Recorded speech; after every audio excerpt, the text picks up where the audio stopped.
hates her. He can't stand her. But he got 14 million votes. They threw him out. She got 0 votes. And when she ran, she was the first one to leave because she failed. But I'm okay with it because your time is I think we're going to do very well. We've got a lot more to get to. Turning now to the Israel-Hamas war and the hostages who are still being held, Americans among them. You said, quote, Israel has a right to defend itself, but you added, quote, it matters how, saying international Israel must do more to protect innocent civilians. You said that 3,000 Palestinians are dead. In any threat that Iran and its proxies pose to Israel. But we must have a two-state solution where we can rebuild Gaza, security, self-determined. 2 years addictions, and I hope I'm wrong about that one. They had no money. It was a big story, and you know it. You covered it very well, actually. They had no. Is they're spreading that money around. Look at what's happening with the Houthis and Yemen. Look at what's going on in the Middle East. This would have never happened. I will get that settled and fast, and I'll get the war with Ukraine and Russia ended. If I'm president-elect, I'll get it done before even becoming president. Vice-President Harris, he says you hate Israel. That's absolutely not true. I have my entire career and Israeli people. He knows that.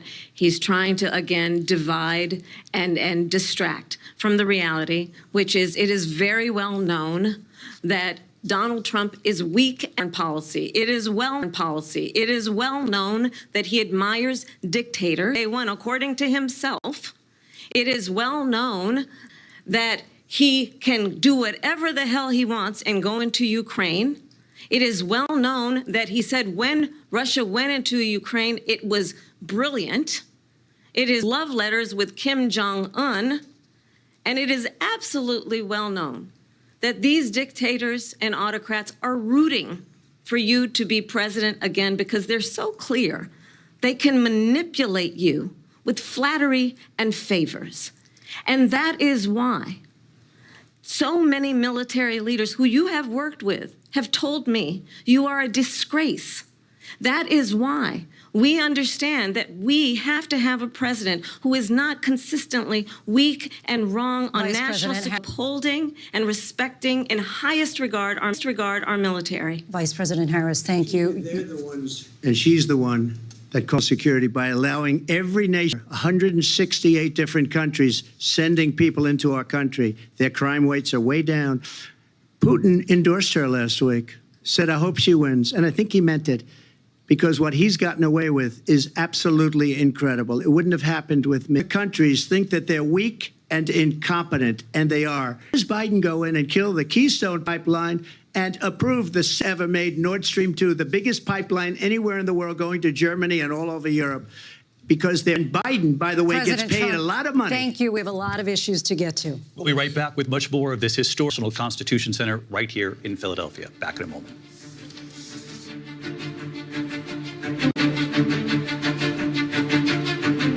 The ABC News presidential debate will continue after this.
for 250 to 275 billion. They're into 100 to 150. They should be forced to equalize. With that being said, I want to get the war settled. I know Zelensky very well, and I know Putin very well. I have a good relationship, and they respect your president, okay? They respect me. They don't respect Biden. How would you respect him? Why? For what reason? He hasn't even made a phone call in 2 years to Putin, hasn't spoken to anybody. They don't even try and get it. That is a war that's dying to be settled. I will get it settled before I even become president. If I win, when I'm president-elect, and what I'll do is I'll speak to one, I'll speak to the other, I'll get them together. That war would have never happened. And in fact, when I saw Putin after I left, unfortunately left because our country has gone to hell. But after I left, when I saw him building up soldiers, he did it after I left, I said, oh, he must be negotiating. It must be a good, strong point of negotiation. Well, it wasn't, because Biden had no idea how to talk to him. He had no idea how to stop it. And now you have millions of people dead, and it's only getting worse, and it could lead to World War III. Don't kid yourself, David. We're playing with World War III, and we have a president that we don't even know if he's... Where is our president? We don't even know if he's a president. And just to clarify they here... They threw him out of a campaign like a dog. We don't even know. Is he our president? But we have a president, Mr. President, that doesn't know he's alive. Your time is up. Just to clarify in the question, do you believe it's in the U.S. best interests for Ukraine to win this war, yes or no? I think it's the U.S. best interest to get this war finished and just get it done. All right. Negotiate a deal, because we have to stop all of these human lives from being destroyed. I want to take this to Vice President Harris. I want to get your thoughts on support for Ukraine in this moment, but also as Commander-in-Chief, if elected, how would you deal with Vladimir Putin, and would it be any different from what we're seeing from President Biden? Well, first of all, it's important to remind the former president you're not running against Joe Biden, you're running against me. I believe the reason that Donald Trump says that this war would be over within 24 hours is because he would just give it up. And that's not who we are as Americans. Let's understand what happened here. I actually met with Zelensky a few days before Russia invaded, tried through force to change territorial boundaries, to defy one of the most important international rules and norms, which is the importance of sovereignty and territorial integrity. And I met with President Zelensky. I shared with him American intelligence about how he could defend himself. Days later, I went to NATO's eastern flank, to Poland and Romania. And through the work that I and others did, we brought 50 countries together to support Ukraine in its righteous defense. And because of our support, because of the air defense, the ammunition, the artillery, the javelins, the Abrams tanks that we have provided, Ukraine stands as an independent and free country. If Donald Trump were president, Putin would be sitting in Kyiv right now. And understand what that would mean, because Putin's agenda is not just about Ukraine. Understand why the European allies and our NATO allies are so thankful that you are no longer president, and that we understand the importance of the greatest military alliance the world has ever known, which is NATO, and what we have done to preserve the ability of Zelensky and the Ukrainians to fight for their independence.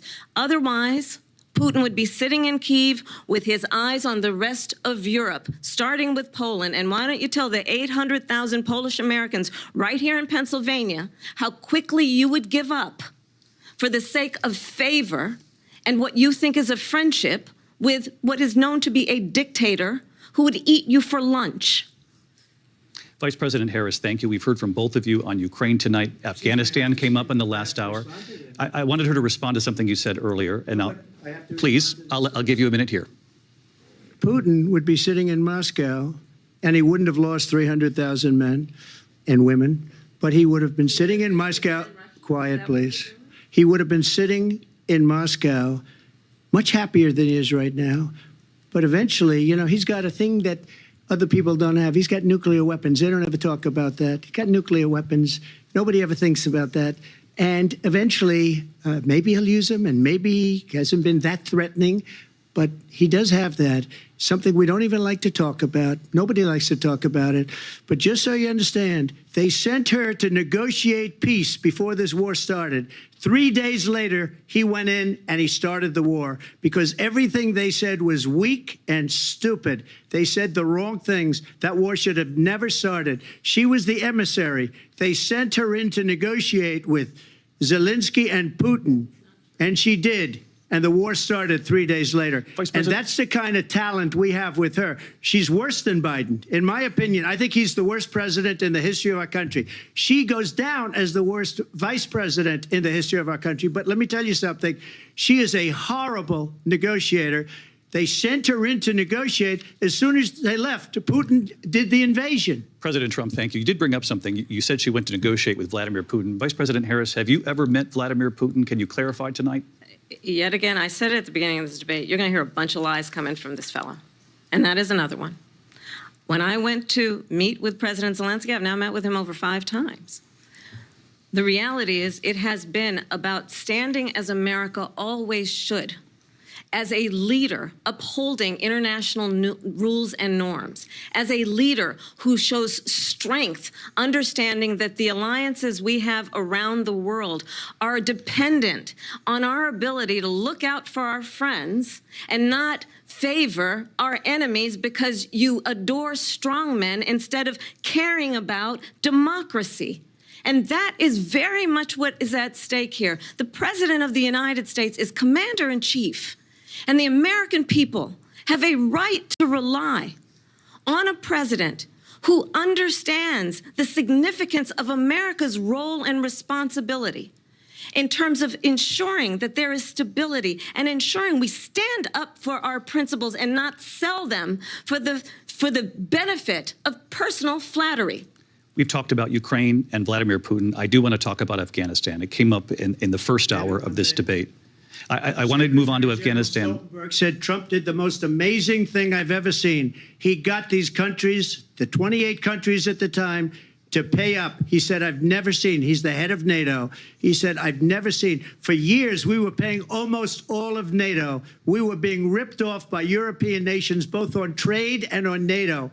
I got them to pay up by saying one of the statements you made before, if you don't pay, we're not going to protect you. President Otherwise, Trump. we would have never gotten it. He said it was one of the most incredible jobs that he's ever seen done. Thank you. I want to turn to Afghanistan. It came up in the first hour of the debate, and we witnessed a poignant moment today on Capitol Hill, honoring the soldiers who died in the chaotic withdrawal from Afghanistan. I do want to ask the Vice President, do you believe you bear any responsibility in the way that withdrawal played out? Well, I will tell you, I agreed with President Biden's decision to pull out of Afghanistan. 4 presidents said they would, and Joe Biden did. And as a result, America's taxpayers are not paying the $300 million a day we were paying for that endless war. And as of today, there is not one member of the United States military who is in active duty in a combat zone in any war zone around the world, the first time this century. But let's understand how we got to where we are. Donald Trump, when he was president, negotiated one of the weakest deals you can imagine. He calls himself a deal maker. Even his national security advisor said it was a weak, terrible deal. And here's how it went down. He bypassed the Afghan government. He negotiated directly with a terrorist organization called the Taliban. The negotiation involved the Taliban getting 5,000 Taliban terrorists released. And get this, and the president at the time invited the Taliban to Camp David, a place of storied significance for us as Americans, a place where we honor the importance of American diplomacy, where we invite and receive respected world leaders.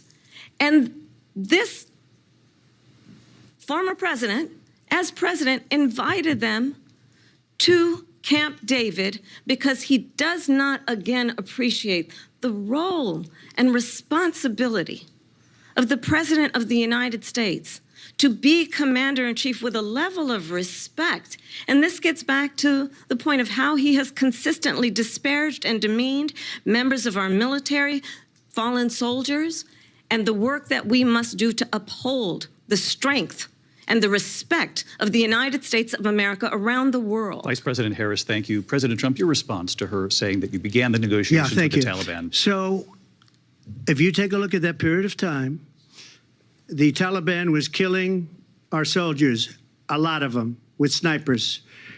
And I got involved with the Taliban because the Taliban was doing the killing. That's the fighting force within Afghanistan. They don't bother doing that because, you know, they deal with the wrong people all the time.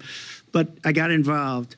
And Abdul is the head of the Taliban. He is still the head of the Taliban. And I told Abdul, don't do it anymore. You do it anymore, you're going to have problems. And he said, why do you send me a picture of my house? I said, you're going to have to figure that out, Abdul.